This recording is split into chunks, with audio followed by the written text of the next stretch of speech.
Hello नमस्कार साथियों। आज की इस वीडियो में हम लोग बात करने वाले हैं प्रधानमंत्री श्रम योगी मानधन योजना के बारे में। क्योंकि आपके मोबाइल पर एक एसएमएस आया होगा और उस एसएमएस में लिखा हुआ है CS या मानधन.in पर जाकर पंजीकरण करें। प्रधानमंत्री श्रम योगी मानधन पेंशन 3031-3/2026 तक कुछ इस प्रकार से लिखा हुआ आपके भी फोन में आया होगा, आप लोग चेक कर लीजिएगा। तो आप में से ऐसे बहुत लोग हैं जो ये कह रहे हैं कि सर ये क्या फ्रॉड मैसेज है। तो देखिए, मैं आप लोग को बता दूं, ये मैसेज जो है फ्रॉड नहीं है। ये मैसेज जो है प्रधानमंत्री श्रम योगी मानधन योजना से संबंधित है। यहाँ पर ये बतलाया जा रहा है कि आप जो है इस योजना के लिए जल्द से जल्द रजिस्ट्रेशन कर लीजिए, क्योंकि लास्ट डेट रजिस्ट्रेशन करने का 31/3/2026 तक ही है। तो आज का ये वीडियो आप लोग के लिए बहुत ही ज़्यादा महत्वपूर्ण रहने वाला है, क्योंकि इस योजना के बारे में आज की इस वीडियो में मैं कंप्लीट जानकारी देने वाला हूँ। तो आज की इस वीडियो में हम लोग बात करेंगे कि जो 3000 महीना आप लोग को मिलेगा पेंशन के तौर पर, इसका पूरा प्रोसेस क्या है, शुरू में आप लोग को कितना पैसा जमा करना होगा, नहीं करना होगा, वो सारा जानकारी देने वाला हूँ। क्योंकि आप लोग को ज्ञात होगा कि पीछे में मैं एक सेशन लेकर आया था जिसमें मैं आप लोग को इसके बारे में बतलाया था, बट उतना विस्तार से नहीं बतलाया था। आप लोग के मन में क्वेश्चन चल रहा था कि सर आप ये बतलाइए कि 18 वर्ष वाले एज के लोग हैं तो वो कितने पैसा जमा करेंगे, 25 वर्ष वाले एज के लोग हैं तो वो कितने पैसे जमा करेंगे, 30 वर्ष वाले कितने पैसा जमा करेंगे, 30 से 35 वर्ष वाले कितने जमा करेंगे, और 35 से 40 वर्ष वाले लोग हैं तो वो कितना कितना रुपया जमा करेंगे। तो सभी एज के लोगों के बारे में मैं आप लोग को बतलाने वाला हूँ कि कितना कितना पैसा आप लोग को जमा करना होगा और पैसा कब तक जमा करना होगा, ये भी जानकारी देने वाला हूँ। और यहाँ पर देखिएगा लिखा गया है कि सरकार दे रही है 50% पैसा, यानी जो आप 20 रुपया जमा करेंगे तो सरकार वहाँ पर आपके साथ 20 रुपया जमा करेगी, यानी टोटल जो है आपका 40 रुपया जमा होगा। इसके बारे में भी पूरा जो है हम लोग विस्तार से समझेंगे, अभी आप लोगों को समझ में नहीं आया होगा। तो चलिए हम लोग बिना किसी देर के इस सेशन को स्टार्ट करते हैं और पूरा बारीकी से एक एक पॉइंट को समझने का प्रयास करते हैं। तो चलिए बिना किसी देर के सेशन को स्टार्ट करते हैं। सेशन को स्टार्ट करने से पहले यदि आप लोग हमारे चैनल पर पहली बार आए हैं तो चैनल सब्सक्राइब कर लीजिएगा, क्योंकि कोई भी नई योजना का जो है यहाँ पर अनाउंस किया जाता है तो उसका जानकारी सबसे पहले आप तक पहुंचाने का प्रयास किया जाता है इस चैनल के जरिए। तो चैनल को सब्सक्राइब सभी लोग जरूर कर लेंगे। तो देखिएगा, सबसे पहले हम लोग बात कर लेते हैं कि आखिर ये योजना है क्या। तो यह एक पेंशन योजना है जिसमें आप हर महीने थोड़ा थोड़ा पैसा जमा करते हैं और 60 साल के बाद आपको 3000 प्रति माह पेंशन मिलती है। तो आई होप कि अब आप लोग को समझ में आ गया होगा कि आखिर ये योजना है क्या। ये योजना जो है ये पेंशन के तौर पर कार्य करने वाली योजना है, यानी आपसे अभी कुछ पैसा लेगी और बाद में वही पैसा आपको पेंशन के तौर पर देगी। तो आई होप कि इतना पॉइंट आप लोगों को समझ में आया होगा। अभी हम लोग बहुत जो है पॉइंट को समझेंगे, तो आप लोगों से रिक्वेस्ट है कि इस वीडियो को पूरा इन तक जरूर देखिएगा। उसके बाद हम लोग बात कर लेते हैं किसके लिए है ये योजना, यानी कौन कौन लोग इसके लिए एलिजिबल होंगे। तो देखिए, यह योजना खास तौर पर इन लोगों के लिए है। कौन कौन लोग के लिए है? तो जो मजदूरी करते हैं यानी जो लेबर है उन लोग के लिए है, जो रिक्शा चलाते हैं उन लोग के लिए है, जो ठेला या फेरी वाले लोग हैं यानी गली गली में घूमकर बिजनेस करते हैं उन लोगों के लिए है ये योजना, और जो घरेलू कामगार है उनके लिए ये योजना है। निर्माण मजदूर के लिए है, छोटे दुकानदार के लिए ये योजना है। यानी 80 से हम लोग कह सकते हैं, यानी इससे अधिक यानी छोटे जो व्यापार करते हैं यानी जो छोटे छोटे उद्योग करते हैं उनके लिए जो है ये योजना लाया गया है। यहाँ पर शर्त भी रखा गया है। यहाँ पर शर्त ये है कि आपका उम्र जो है 18 वर्ष से लेकर 40 वर्ष के बीच में ही होना चाहिए, क्योंकि 40 वर्ष प्लस हो जाएगा तो आप जो है इस योजना के लिए एलिजिबल नहीं होंगे, आप जो है इस योजना के बाहर हो जाएंगे। आई होप कितना पॉइंट आप लोगों को समझ में आया होगा। उसके बाद हम लोग बात कर लेते हैं, यहाँ पर और शर्त रखा गया है कि आपका जो मासिक आय है वो 15,000 से कम होना चाहिए। ये भी आप लोग बात को ध्यान रखिएगा कि आपका जो मासिक आय है ये 15,000 से कम होना चाहिए। उसके बाद आप लोग देखिएगा यहाँ पर EPFO ESIC या NPS का सदस्य नहीं होना चाहिए। तो आप लोग कहिएगा कि सर ये क्या है, इसके बारे में आप बताइए विस्तार से। चलिए मैं आपको इसके बारे में भी मैं समझा देता हूँ कि आखिर इसका मतलब क्या है, ये क्या होता है। तो चलिए आगे आपको बताता हूँ। तो देखिए, यहाँ पर हम लोग समझ लेते हैं उसके बारे में। तो देखिए, EPFO का मतलब होता है यह नौकरी करने वाले लोगों के लिए होता है। ये जो स्कीम होता है ये नौकरी करने वाले लोगों के लिए होता है। आपकी सैलरी से PF कटता है, कंपनी भी पैसा जमा करती है। मतलब आप पहले से ही जो है रिटायरमेंट के लिए क्या कर रहे हैं, तो सेविंग कर रहे हैं, उसके लिए ये होता है। यानी पहले से आप पैसा सेविंग कर रहे हैं, तब जो है आप लोग इस योजना के लिए एलिजिबल नहीं होंगे। यानी ये प्रधानमंत्री श्रम मानधन योजना है, इसके लिए आप लोग जो है आवेदन नहीं कर सकते हैं। यदि कोई पेंशन के लिए जो है आप लोग सेविंग कर रहे हैं पहले से, तो आप लोग जो है इस योजना के लिए एलिजिबल नहीं होंगे। आई होप इतना पॉइंट आप लोग को समझ में आ गया होगा। उसी प्रकार से यहाँ पर देख सकते हैं आगे भी लिखा गया है, और उसके बाद जो है यहाँ पर नेशनल पेंशन सिस्टम के बारे में भी बताया गया है। यह भी एक पेंशन योजना है, इसमें लोग खुद पैसा जमा करके रिटायरमेंट के लिए जो है सेविंग करते हैं। तो कहने का मतलब है यानी आप लोग भविष्य के लिए जो है पैसा बचा रहे हैं, और उसके लिए जो है पहले से ही योजना जो है चालू कर दिए हैं, तो उसके बाद जो है आप लोग इस योजना के लिए एलिजिबल नहीं होंगे, ये बात आप लोग ध्यान रखिएगा। उसके बाद हम लोग बात कर लेते हैं कितना पैसा जमा करना होगा, जो कि बहुत ही महत्वपूर्ण पॉइंट है, ये बात आप लोग ध्यान रखिएगा। तो देखिए, आपका उम्र 18 वर्ष से लेकर 25 वर्ष के बीच में है, तब आप लोग को 55 रुपये प्रति माह जमा करना होगा। यहीं पर हम लोग बात कर लेते हैं, आपका उम्र 25 वर्ष से लेकर 30 वर्ष के बीच में है, तो आपको 80 रुपया जो है प्रति माह जमा करना होगा इस योजना के अंतर्गत।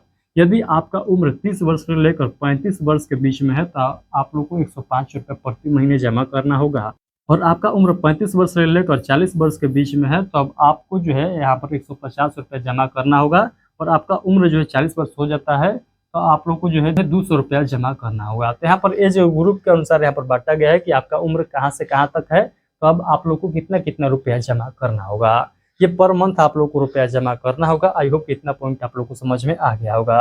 देखिए, यहाँ पर जो है पूरा कैलकुलेट करके यहाँ पर इस बात को निर्धारित किया गया है, क्योंकि यहाँ पर देखिए, यदि 18 वर्ष से ही आप लोग सेविंग करने लगेंगे तो 55 रुपया भी जमा करेंगे, तो ये जो है इसके तुलना में क्या होगा, तो बराबर हो जाएगा। तो यहाँ पर जो है पूरा डिसाइड करके यहाँ पर जो है यहाँ पर अमाउंट को डिसाइड किया गया है। क्योंकि देखिए, यहाँ पर 35 वर्ष जिसका उम्र हो गया है, वो तो जो है केवल 5 वर्ष जमा करेगा, और उसके बाद जो 60 वर्ष का होगा तो उसका रिटायरमेंट चालू हो जाएगा। इसीलिए यहाँ पर बताया गया है कि यदि आप लोग 18 वर्ष के हैं तो अभी आप लोग को 55 रुपया देना होगा। यदि आप लोग 30 वर्ष के हो चुके हैं तो आप लोग को 105 रुपया सेविंग करना होगा, क्योंकि 10 साल ही आपका शेष बचा हुआ है सेविंग करने के लिए।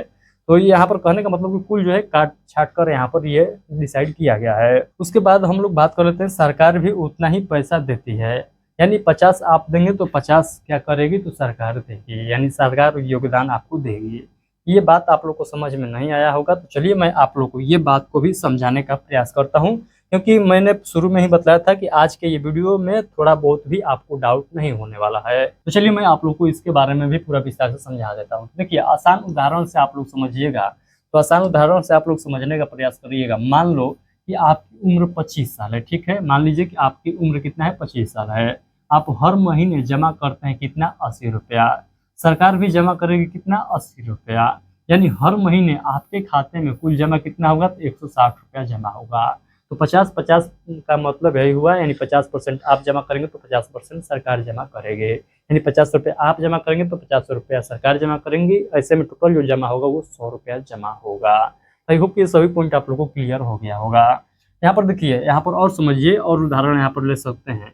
मान लीजिए आपका उम्र 18 वर्ष से लेकर 30 वर्ष के बीच में है, आपको कितना डिसाइड किया गया है, तो आपको 55 रुपया ही जमा करना है। और यहाँ पर सरकार कितना दे रही है, तो 55 रुपया दे रही है, यानी टोटल जो है 110 रुपया आपका जमा हो रहा है। आई होप कि अब आप लोग को क्लियर हो गया है कि आपको कितना जमा करना है। जितना आप जमा करिएगा उतना ही सरकार आपको देगी, यानी सरकार भी उतना ही आपके खाते में जमा करने वाली है। और यही जो अमाउंट जुड़ जाएगा, जुड़कर जो अमाउंट अंत में बचेगा, उसी में से आपका पेंशन चालू कर दिया जाएगा। तो आई होप कि ये सभी पॉइंट आप लोग को क्लियर हो गया होगा। अब आइए हम लोग मेन टॉपिक की ओर लौटते हैं। यहाँ पर बताया गया है क्या फ़ायदा मिलेगा, यानी जो ये योजना है, इस योजना के लिए जो है आप लोग पैसा जमा करते हैं तो फ़ायदा क्या मिलेगा। तो फ़ायदा समझिए, यहाँ पर 60 साल के बाद आपको 3000 हर महीने पेंशन चालू हो जाएगा। सालाना आप लोग को 36,000 रुपया मिलने लगेगा, और जीवन भर जो है ये पेंशन चलने वाला है, यानी जब तक आपका मृत्यु नहीं हो जाता है, पूरा मृत्यु तक जो है आपको ये पैसा जो है मिलता रहेगा, यानी पेंशन के रूप में मिलता रहेगा 3000 रुपया प्रति मंथ। आई होप कितना पॉइंट आप लोग को समझ में आ गया होगा। अब आइए यहाँ पर हम लोग बात कर लेते हैं, जो कि आपके भी मन में ये क्वेश्चन बार बार चल रहा था कि सर मान लीजिए कि हमने अपना सेविंग किया, अपना पैसा रखा पेंशन के लिए, बट हमारा डेथ हो जाता है, तो उस कंडीशन में क्या हमारा पैसा जो है हमारे घर वाले को मिलेगा कि नहीं मिलेगा। तो देखिए, सरकार के द्वारा यहाँ पर बताया गया है कि जितना पैसा आप जमा किए हुए हैं, उन्हीं में से जो है आपके परिवारों को पेंशन के रूप में दिया जाएगा। यानी जो सरकार जमा की है वो पैसा नहीं मिलने वाला है। यानी मान लीजिए कि जो मैं अभी बताया हूँ आप लोग को कि 55 आप जमा करिएगा तो 55 सरकार भी जमा करेगी, लेकिन टोटल 110 रुपये जमा हो रहा है। तो जो आपका पैसा जमा हुआ है वही जो है आपके परिवार वालों को मिलेगा। अदरवाइज आप जिंदा है और आपके ही पेंशन मिल रहा है, तो उसमें जो है आपको फुल में फुल मिलेगा। नहीं 110 रुपये जमा किए थे तो 110 रुपये के बेसिस पर ही पेंशन मिलेगा, यानी 50% नहीं 100% आपको जो है पेंशन मिलेगा। यदि आपका मृत्यु हो जाता है तो आपके घर यानी आपके पत्नी के या आपके पति के 50% यानी 1500 महीना पेंशन चालू कर दिया जाएगा। आई होप कितना पॉइंट आप लोग को समझ में आ गया है। यानी जब घर वाले के देने के बारी आएगा पेंशन को, तो वहाँ पर सरकारी पैसा नहीं जुटेगा, केवल जो आप जमा किए हुए हैं वही पैसा वहाँ पर पेंशन के रूप में मिलेगा। आई होप ये पॉइंट आप लोग को क्लियर हो गया होगा। उसके बाद हम लोग बात कर लेते हैं बीच में योजना छोड़ने पर क्या होगा। यानी आप लोग के मन में ये क्वेश्चन चल रहा था कि मान लीजिए हम शुरू में तो पैसा जमा किए, बट आगे चलकर हमारा कंडीशन खराब हो गया या हमारा मन नहीं कर रहा था कि इसमें जो है इन्वेस्ट करें, तो उसके बाद जो है क्या हमारा पैसा जो जमा हुआ था वो मिल पाएगा कि नहीं मिल पाएगा। यानी आधे पर छोड़ने के बाद क्या हमको जो है वो पैसा बाद में मिलेगा कि नहीं मिलेगा। तो आइए इसके बारे में भी हम लोग समझ लेते हैं। अगर आप योजना छोड़ते हैं तो आपका पैसा प्लस बैंक ब्याज मिलेगा, सरकार का हिस्सा नहीं मिलेगा। यहाँ पर वही बात है, जितना आप पैसा जमा किए हुए हैं और उस पैसा पर जितना बैंक के द्वारा ब्याज हो सकता है उतना ही आपको पैसा मिलेगा ब्याज जोड़कर। उसके अतिरिक्त जो है आपको पैसा नहीं मिलने वाला है। यानी कहने का मतलब कि जो सरकार आपके साथ साथ पैसा जमा कर रही थी 50%, वो आपको नहीं मिलेगा, जो आपका पैसा है वही मिलेगा। आई होप कितना पॉइंट आप लोगों को क्लियर हो गया होगा। देखिए आज का ये वीडियो थोड़ा सा तो लंबा होगा, बट ये वीडियो जो है आप लोग का सभी डाउट क्लियर कर देगा, तो इसलिए इस वीडियो को पूरा एंड तक जरूर देखिएगा। देखिए उसके बाद हम लोग बात कर लेते हैं कैसे आवेदन कर रहे हैं। तो आवेदन करने के लिए मैं एक सेशन लेकर आ जाऊंगा जिसमें आप लोग को बता दूंगा कि स्टेप बाय स्टेप जो है आवेदन आप लोग कैसे करेंगे। तो अभी आप लोग ये समझिए कि आप लोग जब आवेदन कराने के लिए सीएससी सेंटर जाइएगा तो वहाँ पर आप लोग को आधार कार्ड, बैंक पासबुक और मोबाइल नंबर लेकर जाना होगा। और आवेदन कराने के लिए यहाँ पर प्रक्रिया बहुत है, आप लोग सीएससी सेंटर जाकर करवा सकते हैं, खुद से भी जो है आप लोग इसके ऑफिशियल वेबसाइट पर जाकर कर सकते हैं। बायोमेट्रिक वेरिफिकेशन के माध्यम से ये सभी जो है पॉइंट के माध्यम से आप लोग क्या कर सकते हैं, तो इस योजना के लिए जो है आवेदन कर सकते हैं। आइए हम लोग मेन टॉपिक पर आते हैं, आगे के पॉइंट को समझते हैं। पैसा कैसे कटेंगे, यानी जो आपका पैसा है जो 55 रुपया, जो 105 रुपया, जो 200 रुपया कट रहा है, जो 150 रुपया कट रहा है, आखिर ये कैसे कटेगा। क्या हमको जो है पर मंथ ले जाकर जमा करना होगा या ऑटो पे के माध्यम से हमारा बैंक से हर मंथ जो है कट जाएगा।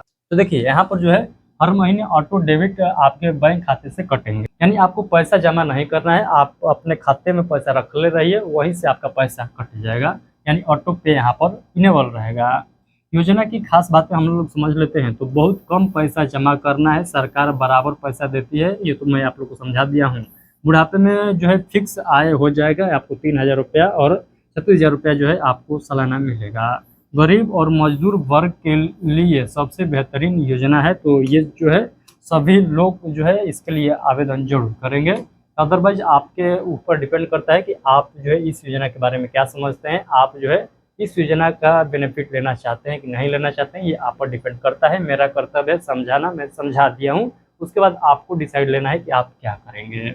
तो कौन लोग इसका लाभ जरूर लें, तो अगर आप जो है रोज कमाने वाले हैं तो आप जो है इस योजना के लिए जरूर जो है आवेदन करेंगे।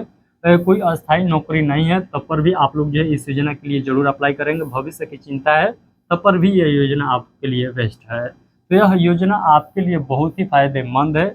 आसान भाषा में हम लोग समझें तो आज आप लोग को 50 से लेकर 200 रुपया तक जमा करना होगा और 60 साल के बाद हर महीने आप लोग को 3000 रुपया पर मंथ मिलने लगेगा पेंशन के तौर पर। आई होप कि जो मैं पॉइंट बताया हूँ सभी पॉइंट आप लोग को विस्तार से समझ में आ गया होगा।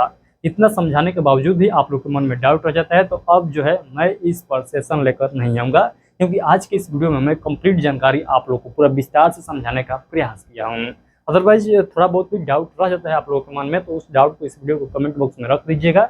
मैं कमेंट बॉक्स में ही उस डाउट को क्लियर कर दूंगा, उसके लिए अब अलग से मैं सेशन नहीं लेकर आऊँगा। तो चलिए फिलहाल के लिए इतना ही। आज का सेशन कैसा रहा एक प्यारा सा कमेंट करके जरूर बताइएगा। और हाँ, आज का ये सेशन आप लोग के लिए थोड़ा बहुत भी हेल्पफुल रहा होगा तो लाइक कर दीजिएगा और इस वीडियो को दूसरे व्यक्ति तक शेयर कर दीजिएगा, ताकि जो लोग भी इस योजना के बारे में बेहतरीन तरीके से नहीं समझ पाए हैं उनको जो है पूरा बेहतरीन तरीके से इस योजना के बारे में समझ में आ सके। तो इस वीडियो को सभी लोग क्या करेंगे, शेयर जरूर कर देंगे अपने साथी के पास, या जहाँ कहीं भी आप लोग सोशल मीडिया पर जुड़े हुए हैं वहाँ पर इस वीडियो को शेयर जरूर कर देंगे। और हाँ, आप लोग चाहते हैं कि इस योजना के लिए आवेदन करवाने के लिए तो आप लोग जो है हमारे सीएससी सेंटर पर भी आ सकते हैं। हमारा सीएससी सेंटर का 2 जगह लोकेशन है, एक तो है धनपुरा दिनारा रोहतास और दूसरा जो है बड़हरी करगहर जिला रोहतास। तो बड़हरी के आसपास से हैं या धनपुरा के आसपास से हैं, आप लोग हमारे सेंटर पर आकर इस योजना के लिए आवेदन करवा सकते हैं। तो चलिए फिलहाल के लिए इतना ही, हम लोग मिलते हैं आगे के संग। तब तक के लिए आप सभी को take care, thank you, bye bye.